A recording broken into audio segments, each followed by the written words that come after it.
Hello বন্ধুগণ, কেমন আছেন সবাই? আশা করি সবাই ভালো আছেন, আমিও ভালো আছি। আজকে বায়ার দিয়ে কয়েকটা কানের দুল বানানো আপনাদের সাথে শেয়ার করছি। আমি এই কানের দুলগুলো বানাচ্ছি মূলত আমার ছেলেদের অনুরোধের কারণে। তারা বড়দিনে গিফট করবে, এর জন্য আমাকে বানানোর দায়িত্ব দিয়েছে, তাই এগুলো বানাচ্ছি। অনেকগুলো বানাতে হবে, কারণ সারা গ্রামে অনেকজনকে তারা গিফট করবে। দেখেন, বায়ার সমান করে কেটে নিয়েছি। তারপরে সেই বায়ারে বিটস দিয়ে দিয়েছি 8টা। তারপরে উপরে একটা বিটস দিলাম, যাতে এটার সৌন্দর্য একটু বৃদ্ধি পায়।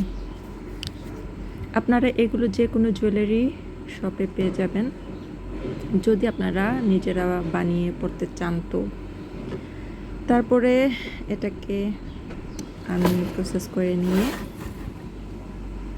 যে হুক আছে সেই হুকে লাগিয়ে দিলাম। গোল্ডেন দিয়ে বানাচ্ছি, পরে সিলভার দিয়ে বানাবো।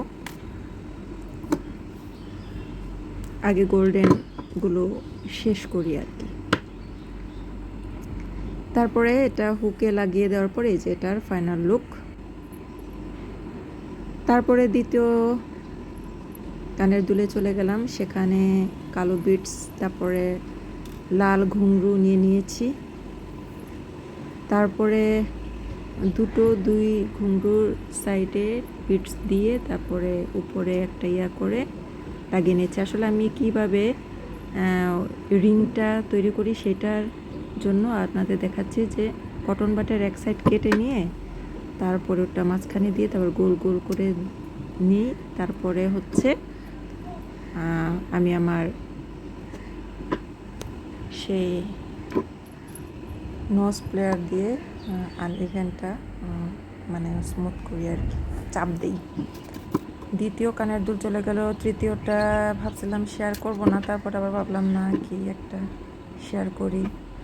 সাদা একটু বড় সাইজের পুঁতি নিয়ে নিয়েছি। তারপরে হেডফিন ওইটাতে লাগিয়ে তারপরে এরকম চেন ছিল আমার কাছে নেওয়া, পুঁতির চেন, সেটা তিন সাইজে কেটে নিয়ে তারপর চাপটিংয়ে তিনটাকে এরকম ভরে এই যে হয়ে গেছে কানের দুল। সবাই ভালো থাকবেন, সুস্থ থাকবেন, দেখা হবে।